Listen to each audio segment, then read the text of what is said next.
Hey everyone, you're listening to Nerd Boys Comics. I'm Marco. And I'm Damon. And today we're going to talk about Deadpool 2 after the hype. Yeah. Yeah, after the hype so we can get spoilers out there. Yeah, after the hype so that we can also explain why we're so late to the party. And what's your decree upon Deadpool 2? I definitely give it my thumb up. I can't give 2 thumbs up because I'm not 2 people.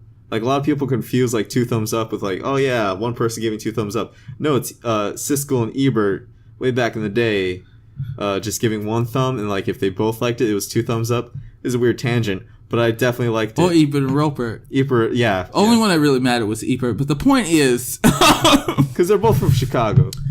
It gets 2 thumbs up, because I'm giving it a thumbs up to, is that our rating system officially? Actually, no, now? it's not. It's did they put their foot in it? That's Charles. That's his rating system. They put their foot in it, just like Darius in Atlanta. Yeah. They put his foot in it. It's funny because I think 2 thumbs up is like trademarked by like, well, he's dead now, but anyway. I mean, they might still own the trademark. His wife might have control of it. The point is, that is not the point. The point is, Deadpool 2 was dope. I enjoyed the crap out of it. It's funny. It's funny because I think it's like funnier than the first one in some ways, or I guess it's something different about it. Yeah. That it almost feels like it's as good as the first one, but somehow in a different way. And this could have been the first movie too, I guess. At the same time, it's not. I don't know what I'm trying to get at. My point is, well, I understand what you're trying to say though, because it's like it has this very different direction it's going in. Because the first one's like a smaller, lower budget superhero movie that's all origin. This one feels like it could have been the first one, but because it's all like, it goes deeper into the comics lore. Yeah. And it really goes for like trying to like subvert your expectation for what the sequel would have been. Yeah. But also like does things you expected, kind of. Like the opening, spoilers I guess, but like Vanessa's death. Yeah. Like they do that, but then they don't do like the Austin Powers thing of like, oh, now I'm single again. Yeah. They do like I'm gonna kill myself now. Yeah, no, he tries to kill himself and he can't because he's Deadpool and he's very upset about it. And then, but it's this weird thing with like each arc, each act kind of leads into the next one and the next one and the next one, but it's not like, it's very much set up like an episode of like Simpsons or Family Guy where like, or like, what's the name, where like, you'll have these like, a character will make a decision to do something. It'll lead them to meeting somebody. Then they go on a completely different thing that has nothing to do with the first thing they was doing. Then it goes until it slowly like but surely goes to like the final story, which is like it's a big thing, but like it's not like one big story that like connects to the beginning, the middle, and the end. Like a character might be the character that from the beginning might be over the stuff from they problem from the beginning that got them to the main thing, like, and that happens in like Family Guy and like a lot of anime comedies and stuff, and some other comedies too. But like, it's a big Simpsons thing to like start here, like Lisa's going to the aquarium, and that leads to like Homer buying like a SUV or something. Yeah, like it's very much like that, but it makes about the same. It works about the same. I think a lot of people are like, this movie feels like it's too long. I don't think it does, honestly. It's only 2 hours. Yeah, I don't feel like it was unnecessary because it's also about comedy. Like, I think honestly, if the movie was serious and it had all the same parts in it, but it wasn't supposed to be funny at all, and a lot of the same stuff happened, or it was done straight, like X-Force, spoiler alert, didn't just fucking die. That's probably my favorite joke of the whole thing. Yes. Like, as soon as Terry Crews gets hit by a bus, like. They even had an extra shot of Terry Crews in the commercial that had, like, in retrospect, I'm like, wait, that shot didn't have any, it didn't, like, it really doesn't make any sense in context. When would that have happened in the movie? Those are like, shot just for the trailer. Yeah, just him punching somebody where you're like, oh, cool, I guess he's gonna be, like, doing cool stuff. Yeah. No. Shatterstar is also in the trailer doing fighting stuff, and I was like, oh, when Terry Crews gets hit by the bus, I was like, that's funny, can't wait till he punches that guy. When Shatterstar gets, like, eviscerated by helicopter blades, that's where you're like, oh, shit. Yes. The trailer lied to me. Yeah, no. Like, every Marvel movie now, like, the trailer lied. Honestly, I don't care. Yeah. People get mad. I don't know if people get mad about that. I don't care. I get it, and really, because all the trailers that they do get me excited about the movie, and the fact that it lies to me, and I didn't know the Hulk wasn't going to be in the rest of Infinity War does not bother me one bit. I thought about it too yesterday when I was watching the movie again. I was like, I don't give a fuck. Like, this is better. Like, yeah. If the movie's bad, then you were bothered because there were scenes in the trailer that were better, and they cut them out. Like in Rogue One, there's some stuff that's like, oh man, I wish this was in the movie. But if it's like Infinity War or Deadpool 2, like where they have to... Well, they do it purpose in those movies. Yeah. They always do it purposely to like mislead you. They get you excited about the movie, but they still mislead you into thinking, "Oh, I know what's gonna happen." Yeah, and you're like, "No, I don't know what the fuck's going on." Like, Thor is definitely gonna have 2 eyes by the end of this movie. Right? Yeah. Like you're like, wait a minute, why does he have? Yeah, Dev's gonna have 2 eyes by the end of this movie, and if he lost his eye, I was like, "What's going on?" My whole understanding of life. It's actually kind of nice in a good movie because it just throws you off and you back into, you're not waiting for stuff to happen anymore. So even when it does happen, you're like, oh sweet, like that's cool. But yeah, I think in Deadpool is just like fantastic. In X-Force, I'm glad Domino didn't die though. Yeah, I thought it was funny when Zeitgeist died. I really did. It's funny when Zeitgeist died, but it's even funnier how like Pete tries to at least help him. And then he dies too. I didn't think Peter was gonna die. When they started killing people off, I didn't think Peter was gonna die. There was this whole theory online, which in the defense of Matt Pat and other people who theorized that Peter was Pete Wisdom. He is though. He's Pete Wisdom. Is he? Yes, because on LinkedIn and a bunch of other like his Twitter and everything like that, he's Pete W. So he's Pete Wisdom, and he works for Excalibur Textiles or something like that. So he's a British. No, he's an American guy who works for like a British consulting whatever. Blah blah blah. Excalibur. Like, so he works for a company called Excalibur. His name is Pete Wisdom, and he is a dopey stay-at-home dad whose wife is possibly cheating on him. So he's like, Pete in name only. So, yeah, no, it's kind of funny. But, like, really, though, like, what I mean is Peter W., but they never call him Peter Wisdom. That's never a thing.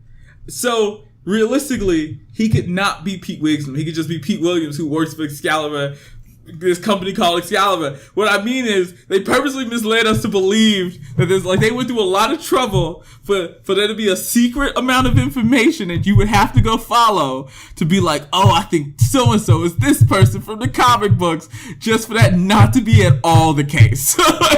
Just for them to kill him in a joke and then bring him back in another joke. Yeah, and then the best part is Peter Wisdom's power in the comic would have helped them in the movie. Like, if he had discovered he was a mutant throughout the story or something weird like that, like, a lot of people thought that was going to happen. Like, he was going to get hit by Fire Fist, and he was going to absorb all the fire. And it's going to be like, oh, shit, he has a power. What? Like...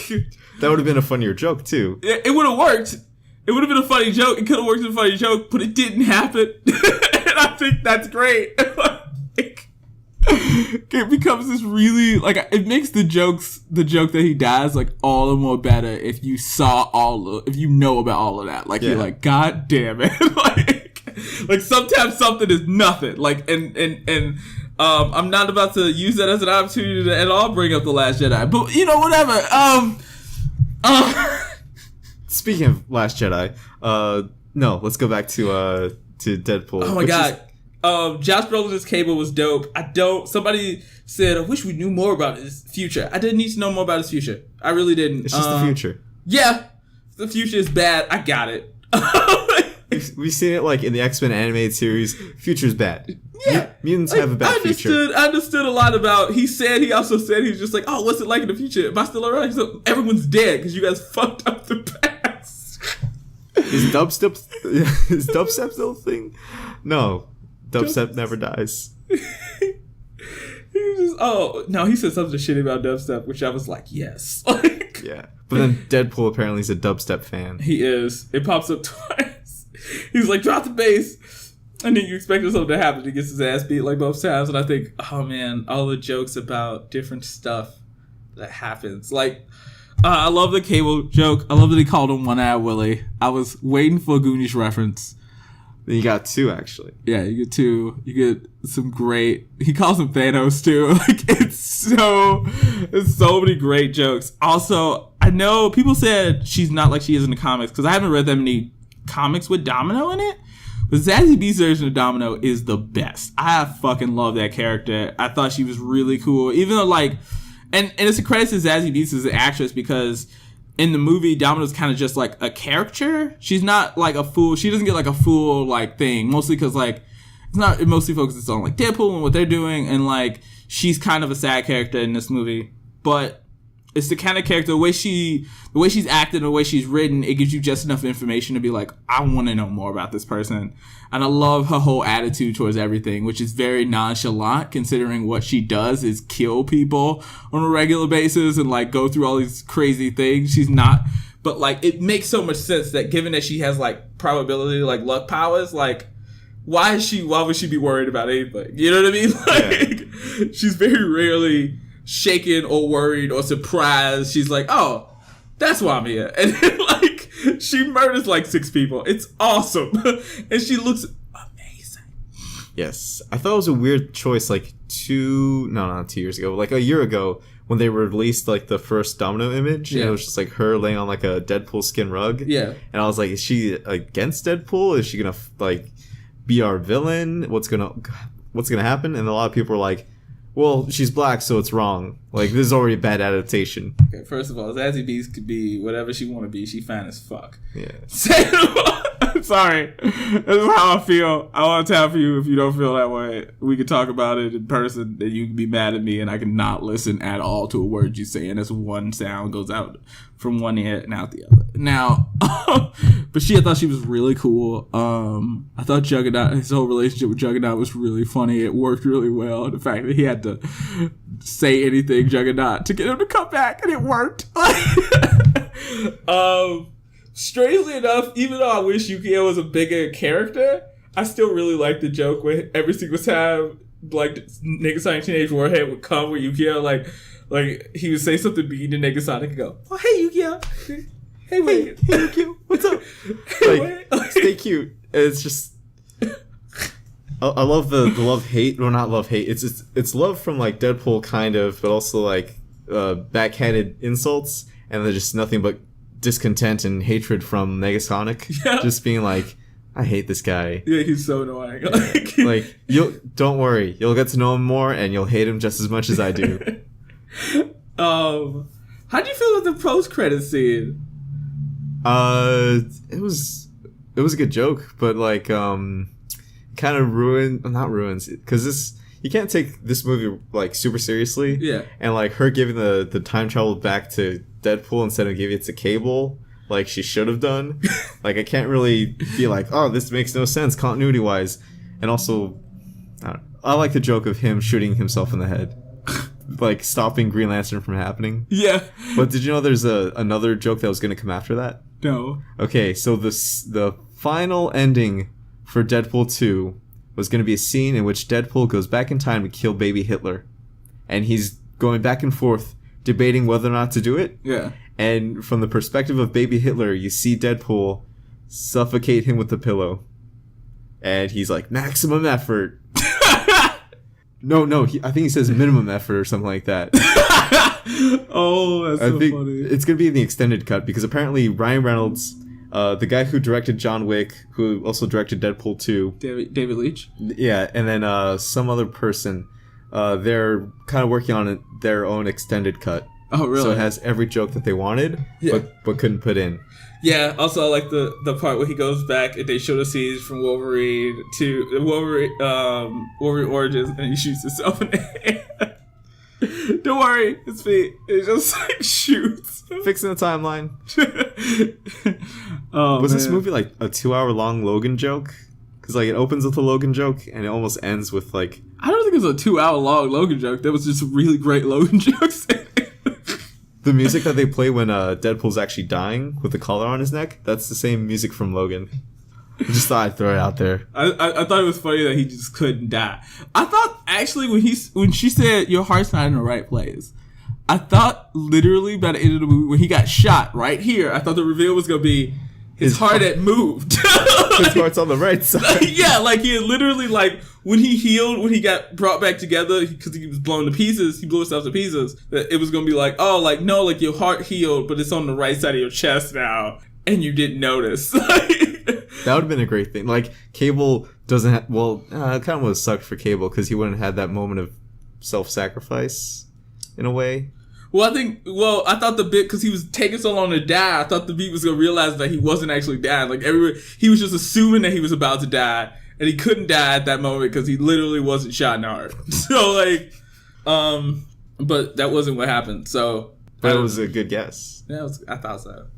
I like the jokes overall. I thought it was, I just think there was way more good than bad. I love the baby feet thing. That was weird. It was like a Rick and Morty joke. You know the one I'm talking about, where it's like baby legs, the detective with baby legs, and with the Dopinder. I love that Dopinder came back and had a bigger role in this, even if it was just a series of jokes. And he had this weird goal to like become a murderer. A murderer. He's just like, I want to be a mercenary too. And they just keep stringing him along, and he like kills you to the end. I don't know if you heard this, but at one point he calls Dopinder Brown Panther. Yeah. Also, I love. Oh man, there's actually a lot of jokes that are totally built around the concept that everybody was going to speculate about this, like Tom Cassidy getting shot in the face. Black Tom Cassidy, yes. And then the joke's about you killed that black man. Well, that's cultural appropriation. Yeah, he called Cable a racist. It's like, what are you talking about? And like the whole time, Cable's just like super fucking annoyed. Cable, maybe one day you'll learn to love people by the contents of the character, not the color of their skin. Also, another joke I liked was he was just like, why did they get why don't you see the other X-Men bit again? Except you have Beast like closing the door. And that's the Dark Phoenix cast because Quicksilver's wearing a Nirvana t-shirt. Yeah. I was like, oh. That's so funny. Also, it makes no sense for the timeline because now Deadpool takes place in the 90s. I don't care. It doesn't matter. It doesn't matter. The timeline stopped making sense a long time ago. This is what I do to watch the X-Men movies that came after Days of Future Past. So in my head, in that universe, in the Fox X-Men universe, a decade is actually only a few years. So so they in the 90s, but they only in the 90s, like they not really in the 90s, you know what I mean? Like it didn't take them 10 years to get there like they said, because that doesn't make any fucking sense. Everybody would be like 75 years old. Like Quicksilver should be like 45 years old in a new one. Oh, yeah. It's weird, but he's gonna be the fucking same because they don't understand stuff. A decade is 3 years. Yeah. About the same amount of time between each X-Men movie. Exactly. A decade is actually 3 years. That is how I view it now. That's just how it works for me in my brain. It helps me deal with it. That's why James McAvoy, instead of being like Jean-Luc Picard, is just James McAvoy. Yeah. With a shaved head now. Yeah. Because Apocalypse happened. Apocalypse is such a fucking disappointment. Are there more bad or good X-Men movies? No, it's about half and half. Though I will say I disagree. I was watching Screen Junkies did a thing where they went down the franchise and they did good, bad. It's just like very they were like, okay, so their assessment was half and half. 2 X-Men movies, 5 good, 5 bad. I would argue that Logan is more good than bad. I mean, not Logan. The Wolverine is more good than bad. Like, because the problem with the Wolverine was that James Mangold had to come in at the last minute and like because dude who made Mother and that guy, can't remember his name. Yeah, he had to leave the project. Like he was supposed to do it, and I was really excited about him doing it because I like. Oh yeah, I saw something back him and I was like, oh man, this is gonna be really cool. And his Batman was gonna suck though. Yeah. Have you heard his pitch for Batman? No. Just a guy in like literal tights going around punching people in alleys. That was his pitch for Batman. So I'm glad he didn't do Wolverine. Well, no, I think Wolverine would have been good, but if he had done it, it would have been a good version of that. And I think if James Mangold came in from the beginning of production instead of like to cover for him having a scheduling conflict or like, I think he had like a family thing. He had to like, he couldn't go overseas. Yeah, he couldn't go overseas to shoot it. So it would have been a way better movie and they would have had more opportunities to make it cool. Because the cool parts in the movie that are cool are fucking cool. And parts of it make sense. It's a lot of decisions I don't like. The only thing I don't like that I think would have probably stayed was that the Silver Samurai wasn't a mutant and he didn't have powers and he was the old guy instead of the guy that he fought, his like son. Yeah, I think his son. Yeah. But also we would have saw the Wolverine costume at some fucking point in that movie. Yeah. I can't deal with this not Wolverine costume nonsense. But other I'm than actually bummed out it didn't show up in the post credits because I was expecting it. Because I saw a headline that was like, Deadpool 2 is the best post credits scene you'll ever see in your life, and it had a thumbnail with like Hugh Jackman. I was like, oh, okay, so it's the suit. All right, I'm excited. I know, right? Like, what if it'd be really funny? I would love a post credit scene if it was like literally just they got a suit made for Hugh Jackman, they put him in it. It's just like, here, yes, this is what you wanted. and like Deadpool just like walks away, and Hugh Jackman's just like standing there, like, well, so what are we gonna do? I'm back in the franchise. It just goes off. Did Disney write the check? Yeah, basically. Did you cash the check in? Do we get so how much? Do we get paid? Is anybody gonna pay me? And then like all the lights are going off, and then like the movie stops. But it's yellow spandex. That's the important part. Yeah, but you get to see him in that costume. Either the costume they had planned or a shitty version, like a real version of the 90s. like with basically shoulder pads and everything. Yeah, basically just a cosplay outfit. and the mask goes over his face. It would have been perfect. Man, we're probably gonna have to lower the volume on this. Yeah. Yeah. That'll be okay. It'll be fine. I'm sorry, headphone users. You guys, they can turn it down. They can. They have control of the volume. Yeah, I believe in them. That's true. But yeah, no, I think that'd be a really good joke. I can't picture anybody else playing Wolverine except maybe Tom Hardy, and I feel like that's never gonna happen because Venom. I hate that. I hate that Venom. I hate when a bad superhero movie comes out and you're like, oh, like this can never be like they've ruined it. At the same time, you know what? They've done it before. Yeah. Michael B. Jordan and what's the name? I was like, oh man, Michael B. Jordan should be in something better than this. It's funny because Michael B. Jordan, like there was this big rumor going around for like the past week that Michael B. Jordan was coming back for Black Panther 2. And then all of a sudden people started this rumor that Donald Glover was cast in Black Panther 2. Yeah. But they forgot that he was already in Spider-Man Homecoming. Yeah, I was like, that doesn't make sense. That doesn't make sense. And then out of nowhere, Ryan Coogler was like, no, that's dumb. He died in the last movie and the other guy's in Spider-Man. Yeah, that's so funny. To be fair though, they did have Alfre Woodard. She was black. She was Mariah Dillard in Luke Cage, which has a new season coming out this month. So excited, you guys. Oh my goodness. And she also is in Civil War. And they come out around the same time. So like right after Luke Cage, you saw her in Luke Cage, she's in Civil War as that guy's mom. And they're like really, and it's not like she's just like in the background. Like she has one of the biggest, I want to call it not supporting roles, but like literally like 1 minute second roles and the shorter roles in the movie, which is like she's like pivotal to like Tony making a decision. Like she's the inciting incident. Yeah, so like it's really interesting to be like, oh, like what did Black Mariah actually cause the Civil War? I know, right? Like this is all about her plan. Like she comes back in like at the beginning of season 2 of Luke Cage, and it's just like, what? Where were you at, Mariah? Like, oh, I had to go to this MIT thing to talk to somebody. Like, you're like, it was her. It was her all along. Jeez. Fun fact: did you know that Ryan Reynolds voiced Juggernaut? Really? Yeah. I did not know that. That's pretty cool. Also, there were some people who say didn't like what's the name? My main man's what's his name? God, can't remember his name right now because I'm on the spot.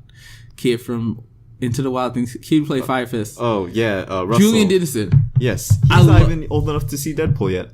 I know he couldn't watch the movie. But I love Julian Dennison in the movie. I thought he was so funny and so weird. Cause like, I think I just really like the like dry New Zealand brand of comedy. And it's not for everybody. Like, I think we saw it with Thor Ragnarok. A lot of people was like, what the fuck? And some people were like, what the fuck is this? And like, other people were like, this is amazing. Andrea did not like Thor Ragnarok, but she did like Deadpool 2. Yeah. So just throwing it out there. Dre doesn't like a lot of stuff though. She didn't like Solo. Yeah. I think Solo's like the Wolverine of the Star Wars movies.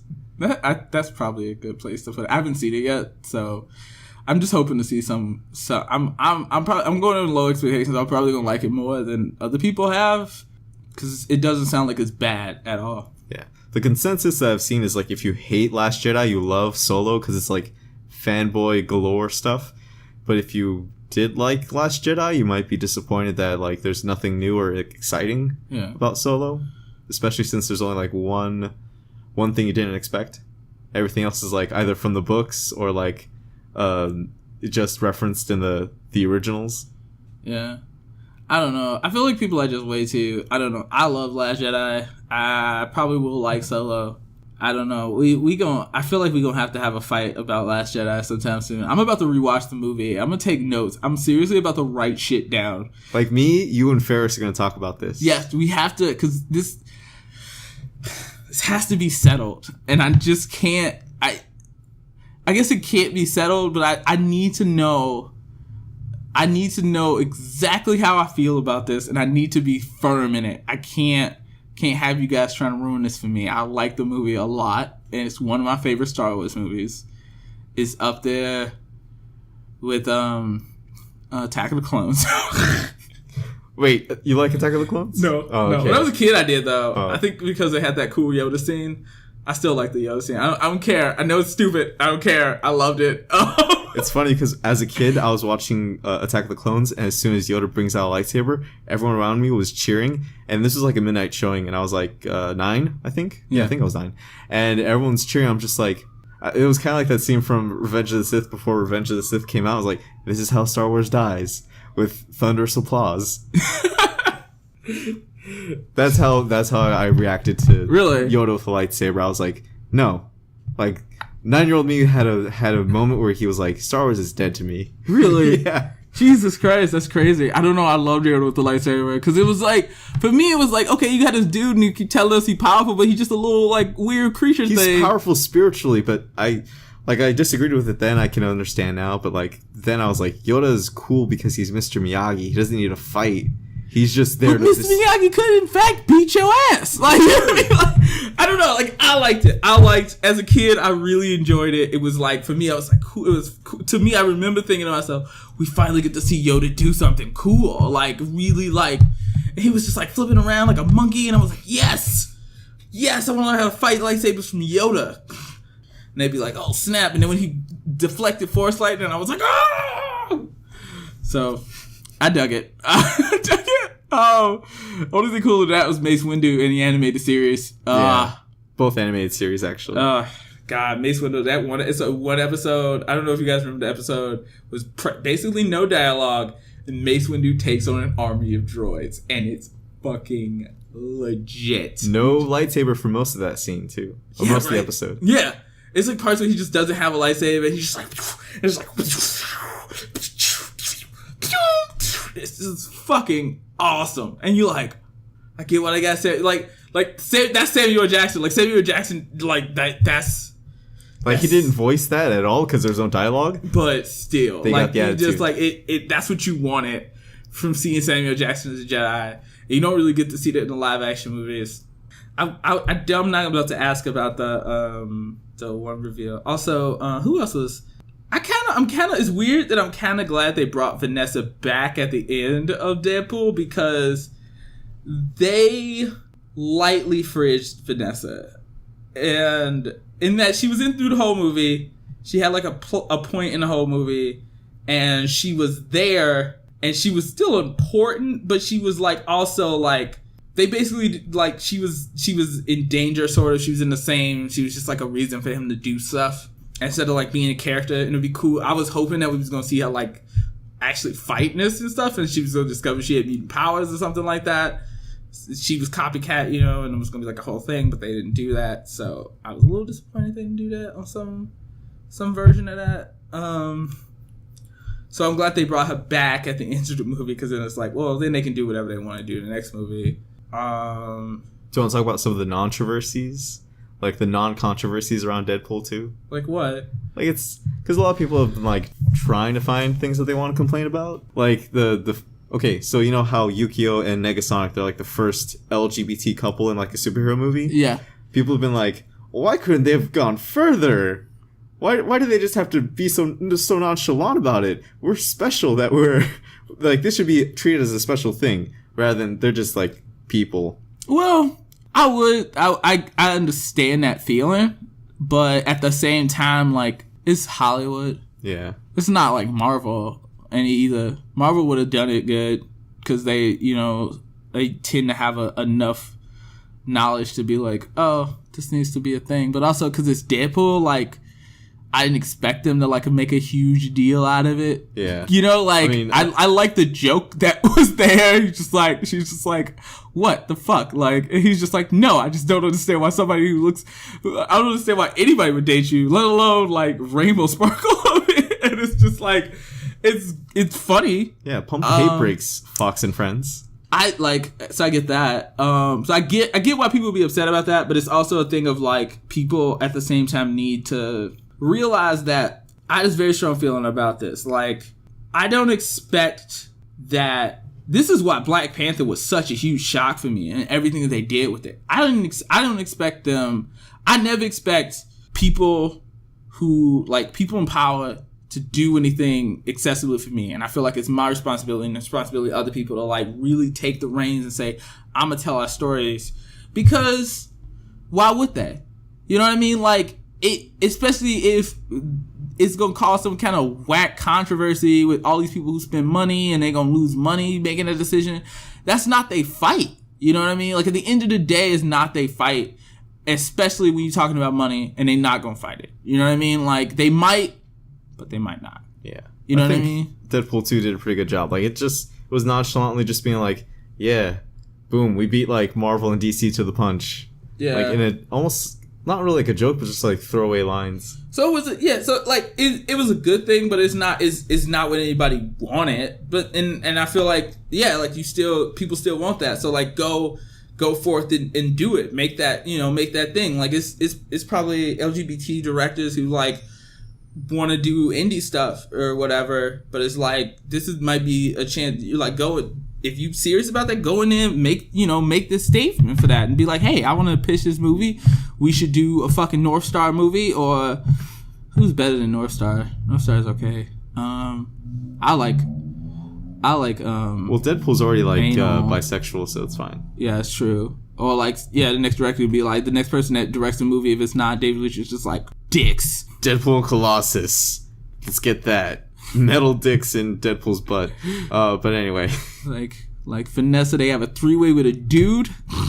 He becomes pivotal to the storyline. The 3-way isn't pivotal, but it's North Star. Because they're in Canada, have a 3-way with North Star at the beginning of the movie, and then they need his help for the rest of the movie. Actually, I would be really excited if the next one's not really Deadpool 3, but just X-Force. But like Rick Morander X-Force. Yeah, that would be cool. I do want to see it.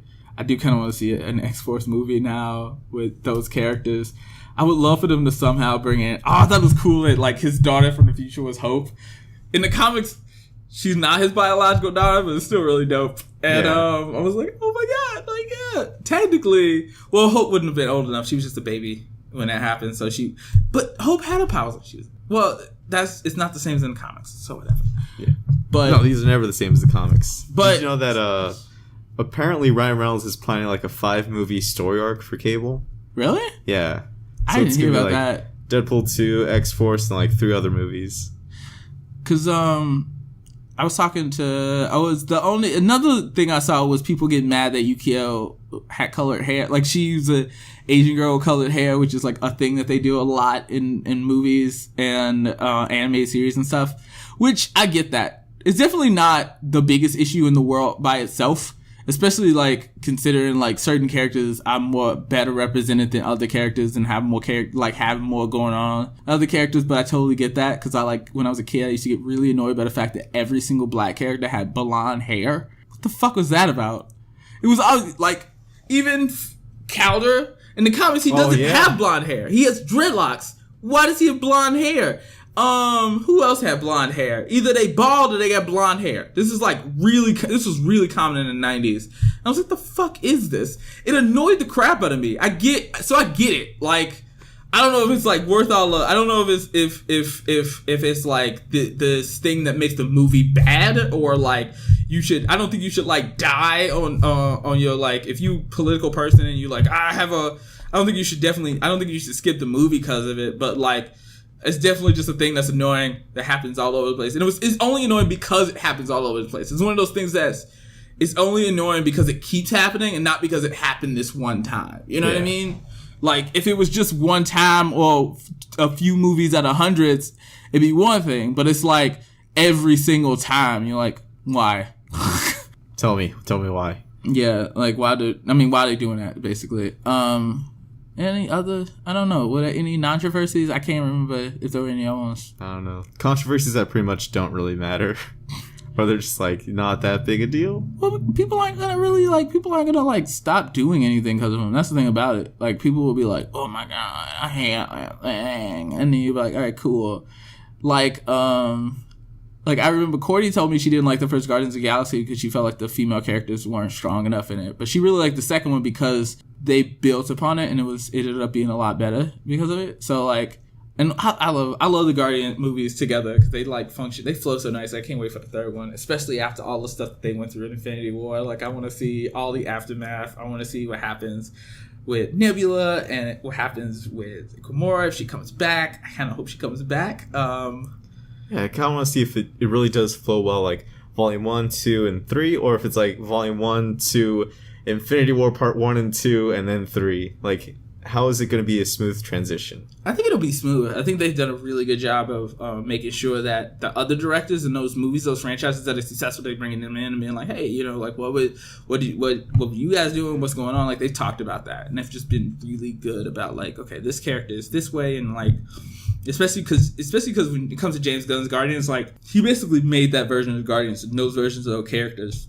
And they like slightly different. A lot of them are different in the comics. Like, Drax is a little bit more angry. And actually, this is one thing they don't do in the comics that they don't do in the movies that they do in the comics is, like, Drax, one, can sense wherever Thanos is, and two, he gets stronger when he's near him. So he's actually strong enough. He gets stronger the closer he is to Thanos and the more, like, but sometimes they even forget that in the comics. Like, it's just one of those weird things that people forget about because they don't care about that character as much. But at the same time, I love Drax in the movies. The fucking part where he's just like, I've mastered the art of staying completely still, of being invisible. I staying completely still. He's like, you eating a chip? He's just like, no, but you can't see me because I'm doing it so incredibly slowly. And then, like, Mantis comes in. She's like, hi, Drax. Crap. Oh my god, I love them together. They have such a great, like, all-screen chemistry. Like, in Guardians 2, it was like one of those things where, like, I really liked Mantis and other people didn't really seem to care for her, but every part she was in, I was like, I love her as a character and I love her and Drax. And then in Infinity War kind of proved it because they only get like three good, like, scenes. Everyone is gold. Yes. And it's just like, that's amazing. I just want to see more of that. I kind of hope the next Guardians movie has less to do with, like, Peter driving the story and somebody else driving the story. I think they said previously James Gunn was saying that, like, Rocket is going to be the focus of 3.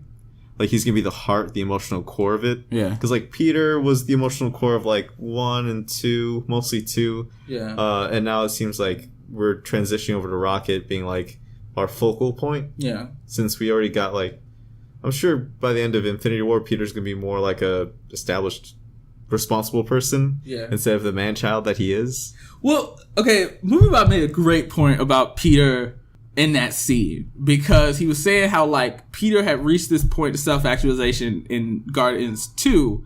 And then he makes the decision to kill Gamora. To risk everything. He makes the adult decision. And it gets worse. Like, everything goes against what was supposed to happen.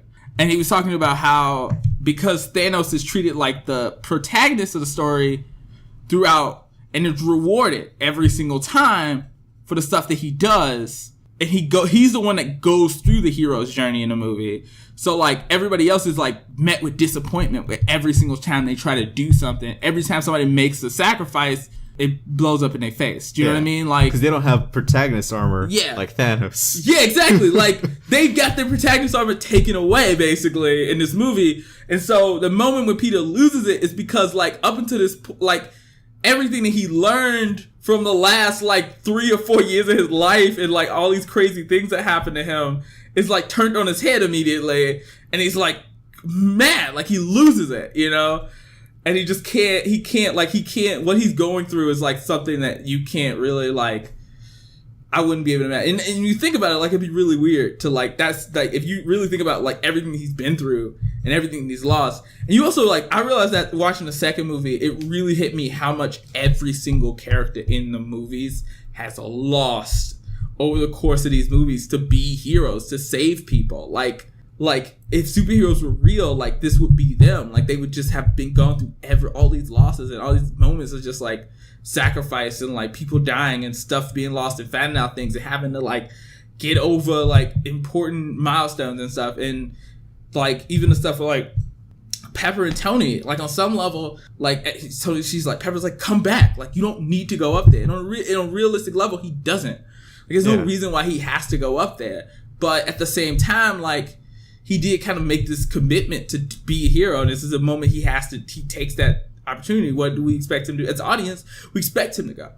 And we don't think about, like, if he was a real person, like, that's a selfish expectation for us to be like, if it was looking at it from the ground, and we was just, like, talking, and we saw Pepper, and was like, oh my God, is he up there? She's like, he's up there. And we're like, good. You'd be like, oh, good, he's gonna save us. And she'd look at us like, the fuck is wrong with you?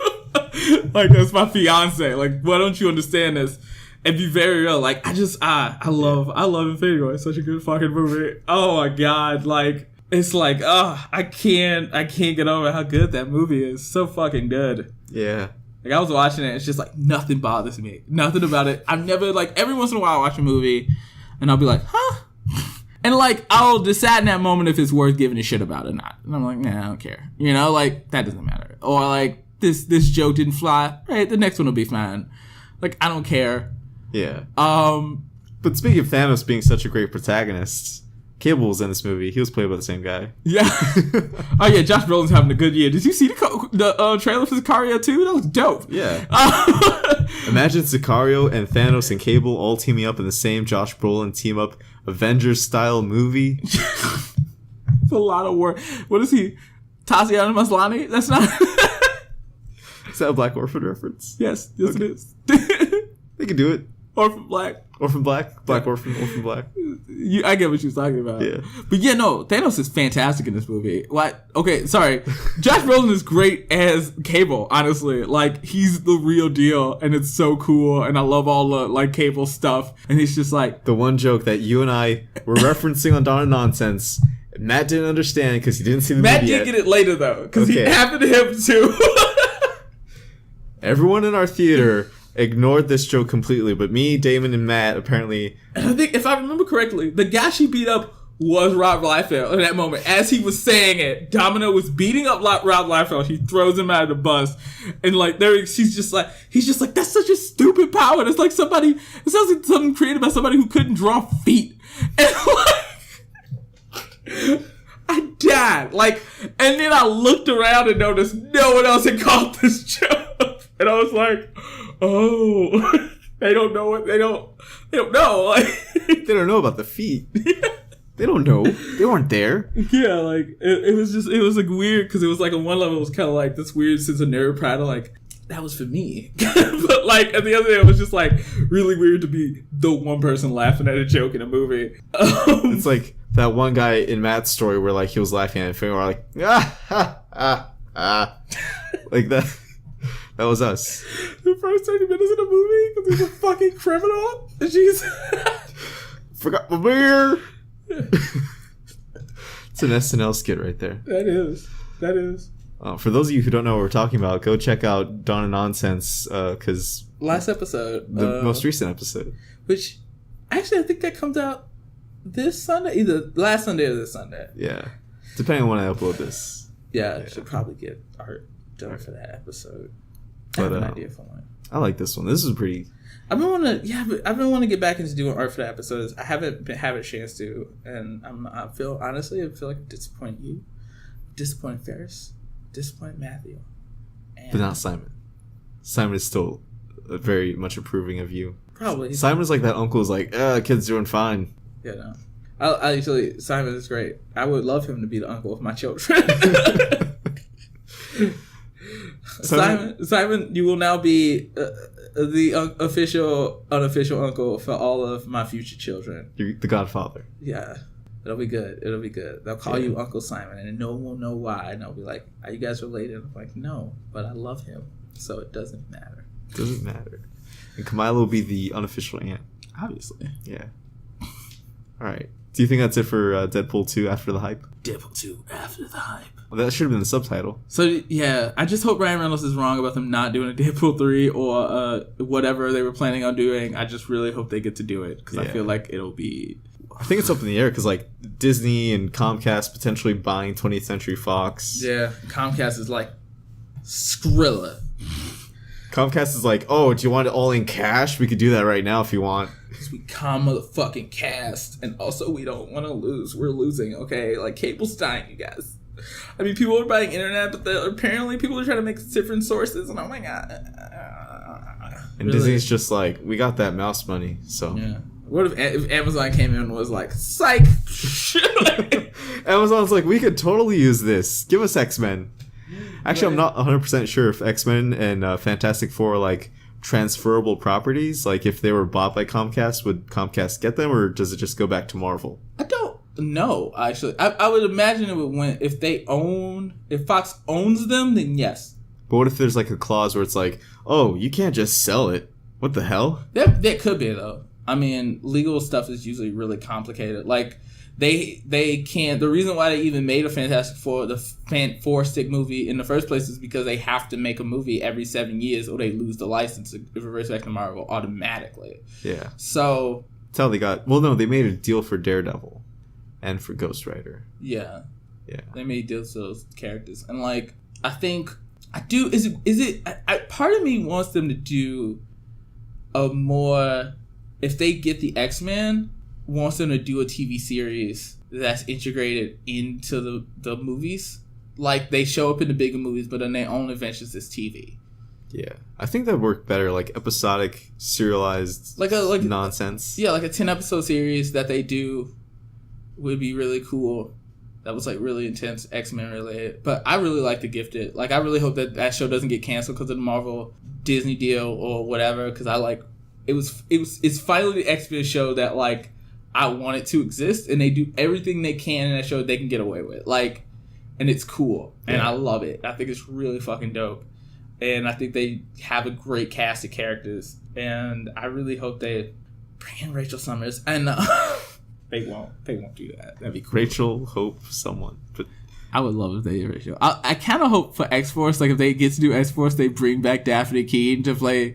I don't know how they do that, but it'd be sweet if she somehow showed up some kind of way as X-23. Well, obviously Deadpool doesn't care about continuity. So it's like, Daphne King, she's X-23. And Colossus, you're on X-Force. And Negasonic, if you want to be on it, you can be too. Juggernaut, do you want to be on X-Force? He's like, no. All right. All right. You're scared. I love the part where he's just like, I'm such a big fan. I should have worn my white pants today. And then he gets ripped apart by Juggernaut, and it's like a fanboy moment for him. It's so funny. Yeah. Yeah. Yeah. And then he has only one suit, so he has to duct tape it together. Yeah, I thought it was really dope how Juggernaut looked really cool. And I just liked him and Julie together. And he's just like, oh, so you wear a big helmet so your brother can't read your mind? Like, it's like, yeah. Like...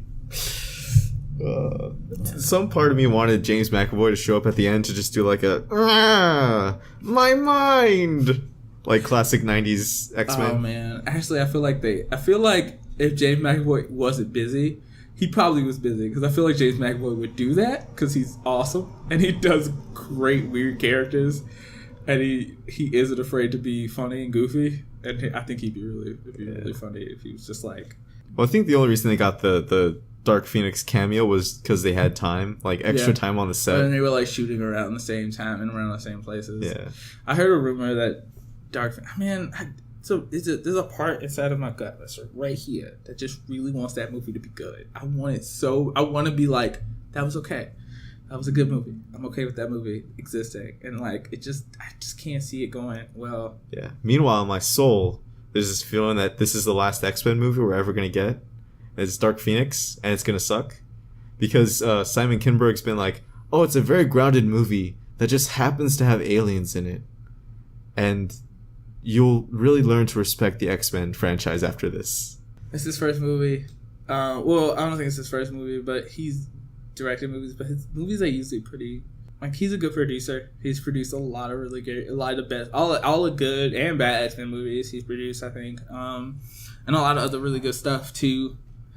But as far as a director, like, I don't know if he's ever directed a movie. I don't think he's ever directed a movie that's big. And I don't know. I like to hold out hope, but then they like push the movie back for like reshoots. And, well, they already did push it back for reshoots. Yeah, and they also put back New Mutants, which honestly, I honestly like that movie in my gut. I feel like the first version is the best version. They're gonna push it back and it's gonna suck. And I feel like the first version is gonna be super. We're gonna find out way later that it was fucking dope. Like there was an audience member in the test screening that's like, I don't like scary movies. I like my X-Men movies. Can you make it more like X-Men? And then the executives were like, oh yeah, duh. You got to change it up. That makes sense. The director didn't have enough like fucking clout to be like, fuck you guys, no. This wasn't like Steven Spielberg being like, no, we're keeping the walkie-talkies in. Or like in the first fucking movie, the reason why I didn't have the suits is because the first X-Men movie, Creepy McCreeperson. Oh, you mean Bryan Singer? Bryan Singer. The first creepy director of X-Men. Yeah. But not the last. Not the last. Who was the second? Oh yeah, we don't talk about him. And he had a picture of Nicolas Cage from Superman Reborn or whatever. Superman Lives. Superman Lives. He's just like, we're not doing this, and that's how he got the like leathery costumes and stuff. But I don't know. I feel like Bryan Singer kind of showed that he can't handle certain movies, especially Superman movies. Especially Superman movies, except the other movies that are big and exciting. And like, I don't know, Days of Future Past was always kind of... See, like, Days of Future Past is a movie where all the little things do bother me. Like... all the little things they do to try to fix the continuity, but wreck it? I guess, yeah, like... It didn't have to be set 10 years before the first one necessarily, or they didn't have to outline that. It could have felt like the 70s that just not said anything. Kind of like how Legion is, where it's just like, stuff happened, who knows? Also, they killed off a bunch of characters they didn't need to. They just didn't have to show them. You know what I mean? Like, you didn't have to be like, oh, well, Angel's dead, and Azrael's dead, or Azazel's dead. What's his dead? Like, you didn't need to do that. They could have set up. Also, Havoc is going to Vietnam. They could have set up. Yeah, that was okay, I guess. And I have a younger brother, like 20 years younger than me. They could have easily set up that Mystique had a son and throwaway line of dialogue like they did with fucking Quicksilver. Does it bother you that Havoc and Cyclops have like a 20-year age difference? Realistically, a little bit. Because in Ultimate Universe... Or is it a 6-year age difference, according to us? Yeah, it's a 6-year age difference.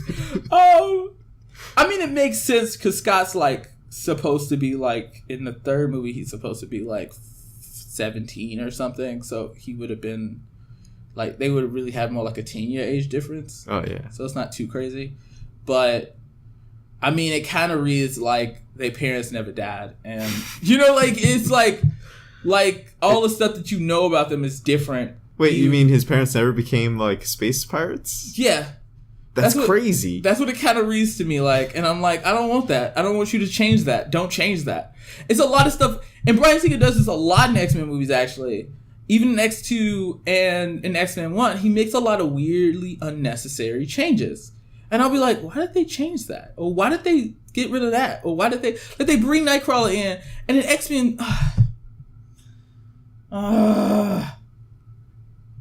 Like, they really could have just been like, it could have mentioned that she was with Azazel at one point. They could have mentioned that, like, where were you at? I was in Germany with Azazel. Why were you with him? You know, like, kind of like weird things of like Beast being like a weird creeper, be like, oh, you were with another man? What? But like jealous. A regular amount of jealous. Like, oh, all right. Why don't you like me, Mystique? I'm such a hairy guy. I'm such a hairy guy. So hairy. I opened the door for you and everything. I'm so hairy.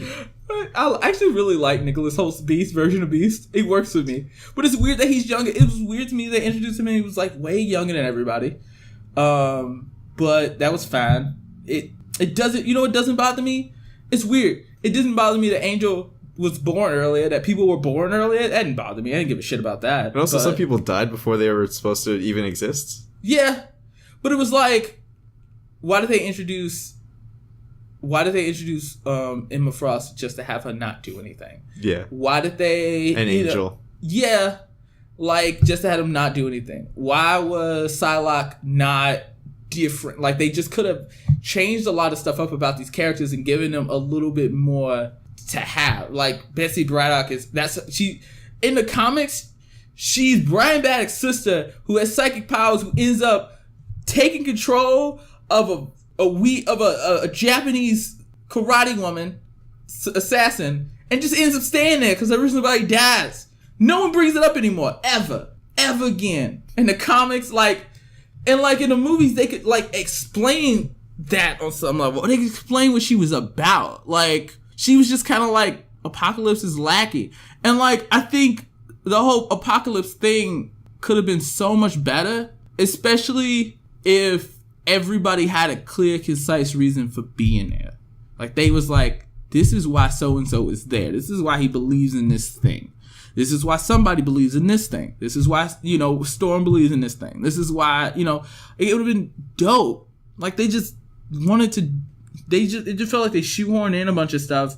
And then there's so many times where, like, it's moments where they could just, like, cover their bases. Or, like, they should have covered the Quicksilver Magneto thing in a significant way in the first movie. Like, it should have felt like something happened there. You know what I mean? Like it should have been a big enough deal. And, like, it wasn't. And it was irritating to me. And, like, there was no reason not to have either Scarlet Witch or Laura to show up. There was not, like, in Days of Future Past. Also, somebody said that Quicksilver was a god. I thought that was stupid. He couldn't have solved all their problems, but he was fast, and that was cool. But I thought the version of Quicksilver they had in the movie was, like, different. He was cool, but he was different from Quicksilver. Like, his whole MO is different. And it made him weird to me. And I felt like it's times where, like, they should break away from continuity stuff if it makes sense. And they never did that. But, like, Quicksilver to me should have showed up in fucking X-Men 3. I've been thinking about that for, like, 15 years. Ever since it came out, I was like, why the fuck wasn't Quicksilver in that movie? And then they had a speedster in it, too, just to fuck with me. I was like, what the fuck is this? Like, the movie should have been about the Phoenix, for one. Not about anything else. Literally about the Phoenix came alive. We have to deal with the fact that they can rip the world apart. Let's stop it. And Magneto's like, we can control Jean. And then, like, he, like, gets... He's like, they're like, how are we gonna do this? And he's like, I have an idea. And they go on X-Men Evolution, and you find out that he's had his daughter in a fucking cage for the past, like, 20 years.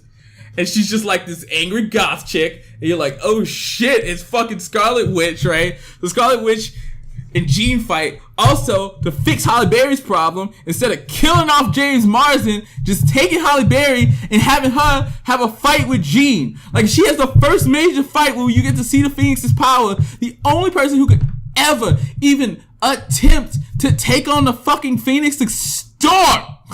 She controls weather. Okay? She can make lightning and wind and snow and ice. So my first thing would be like, I can stop Jean, right? Because she's just shooting out fire, right? Like, who who knows what the real power of the Phoenix actually is? You know, they don't understand this thing. It's a cosmic force, but they don't know. She's shooting out fire now. Like, I can freeze a girl. She can't freeze her. What the fuck is going on? Oh my God. Like, this stuff is crazy, but it's like hardcore. It's like a real battle. And the whole fight, you can just like have this whole moment between like Jean and Storm as friends. How the fuck don't the first movies pass the Bechdel test? What the fuck is that? Are you serious? I'm sorry. I get that you're like, oh, I'm not a, some of y'all like, the feminist, but like realistically, like why the fuck don't Jean and Storm talk in the first 2 movies? That's 4 hours worth of content where they do not talk to each other. They're on the mission with Nightcrawler. They talk. Or are they just talking about Nightcrawler? I don't remember what they talk about, but I'm pretty sure it's not about, like, they don't have like a conversation that builds them as characters together. That they establishes that they have a relationship as friends, as colleagues, as trustworthy individuals. What should we do, Storm? He's just like, you're usually more level-headed than me. And she's just like, I don't know, like, we having problems. I don't know. And like them, like, her like trying to stop Jean because that's her friend. And she like, I need you to be safe. And she's just like, I am not Jean. I am the Phoenix. And then it's just like, and then like we had this thing where like Storm was almost like killed and we're like, oh my God, Storm, why did you Angela Bassett? And he was just like mad. And then, like, why did you Angela Bassett? Why did you Angela Bassett? Why? All these whys. Also, why in the one, okay, throughout that period of time, Halle Berry had the same fucking haircut. It was a short bob and she looked fantastic. And then they put her ass in Catwoman, and the one time where she could have had a short bob like she does, Catwoman has in the movies, they give her a bunch of stupid ass weave. That's another movie. It's another time. My point is, why do they keep ruining X-Men movies? It's not that hard. Stop making them not ensemble pieces. Oh my God, they just released 2 movies made by 2 perfectly good gentlemen. You call the Russo brothers, you ask them how to fix these problems. You say, Joe and Anthony, this is my first movie. You guys made a fantastically efficient film where all the characters felt like somebody's. And I have all these characters to deal with. And I don't know what to do with so-and-so. How did you guys get over these humps? And did you have any special techniques? And they go, yeah, we did this. We had a little spirit board, a little line chalk connector thing. We did a like character web. It worked really well. And we just sat down and we talked about it. Don't be afraid to ask your writers what they thinking about it. He's like Simon's like, yeah, it's a real idea. I'm gonna go do that. I'm gonna go make sure all these motherfuckers make sense in this movie together. And all they had to do in fucking Apocalypse was have a moment where we got some sense that Mystique knew that she had a fucking son. And then they had the fucking nerve to have her go save him, him to notice who she is, this whole reverence of her as a person. And you know what? I don't care what anybody says. I thought the thing made sense. I don't hate Jennifer Lawrence. It makes sense that people would be really into Mystique if she stopped the fucking president from dying from Magneto. That makes sense. But X-Men Apocalypse shouldn't even have been X-Men Apocalypse. X-Men Apocalypse should have been X-Men versus Magneto for the first fucking time in forever. It should have been about them fighting Magneto for real this time. Because at First Class, he wasn't really the villain until he was at the very end. And in what's the name? He wasn't really the villain because Trask was the villain. And they had to stop what's the name? He became the villain at the last minute. So he had just become the Magneto we know and love. And in this movie, he's somehow not the villain. He starts off and he's got a family. And you're like, fine, but like, why isn't this movie, why did it end with them together? What the fuck? Are we just not paying attention? Are we ignoring all the genocide that he just attempted right now, like 15 minutes earlier in the movie? Not even just that. Just the fact that, like, Magneto's just like, yeah, I'll help you up, X-Men. Yeah. Like, you could tell they did, like, one thing that Marvel's been doing and nobody else seems to want to do is sit down and go, this is going to happen, and this has to happen to tie into this. So, like, this has to happen in the movie, and this is going to go to this, and this is the bigger picture. Oh, crazy. We have a bigger overview of what's going to happen in these movies. We're not just going by the seat of our dumbass pants, I guess. So, whatever. No, they just like, ooh, next movie. Okay, what do we want to do next? What do people want us to do? I don't know. That sounds like a good idea to do this stupid thing. Okay, cool, let's do that. To be fair, that's how Logan was written. Logan was literally Hugh Jackman be on Twitter, be like, hey, what do you want in a movie? Like, what do you want us to do? Yeah, but they did a good job. They placed it in the future enough and in like an alternate timeline. Like, this is a possible timeline. It's basically a whole Days of Future Past what if thing. So, like, what if the X-Men, at this point in time, the X-Men blew up and this is like another timeline. Logan's off another timeline. It's basically what they said. I'm fine with that. It's also in the future, so I don't need to go back and explain any of that. It would have been nice to see at least one other X-Men besides those two, but who cares? All right? Who gives a fuck? No one cares. Not me. You know? It was a good movie. It transcended that. Not fucking Apocalypse. Apocalypse was like, what? It was like, what do we want to do next? I don't know, Apocalypse. And then also like teased Cable for some weird fucking reason. And Mr. Sinister. Not to have it, what's the name? Not to have it go through. Even though Mr. Sinister should have been probably if they wanted to. But did you know that they do the exact same tease in Deadpool 2? They do. The Essex Corporation that gets Wolverine's blood. Right, yeah. Essex School is where Russell's at. They did. I noticed that too. But we still don't see Mr. Sinister. And why they built into Mr. Sinister. For what reason? X-Force. I don't know. Exactly. That has to be the only reason. Like, if you gonna do a franchise, then plan it out. Or do the standalone movie thing. They're not really doing standalone movies. They don't feel like they're on adventures. They're not focusing on anything in particular. They trying to do two things at once, and it's frustrating to me. And we've been talking about this too long. And I'm gonna leave it at this. But you guys know what I'm talking about because you've heard this discussion from other people. All I'm saying is, problem with those movies is definitely not Jennifer Lawrence. I think Jennifer Lawrence's Mystique is subtle and interesting, and she covers the character as if Mystique was a good character instead of a bad character, but at the same time has the same very simple fucking like drives and stuff. And I like that about that character. Things I like about Mystique is that she don't give a fuck about nobody. She definitely not going around sucking Magneto dick all the fucking time. So there we go. All right. So that was the end of our Deadpool 2 After the Hype discussion. It was also the end of our X-Men rant, apparently. Damon has just left the building. And now it is time for us to wrap up the podcast. Damon is currently gone, so I'm just going to say on behalf of me and him, we'll see you guys next time. Peace.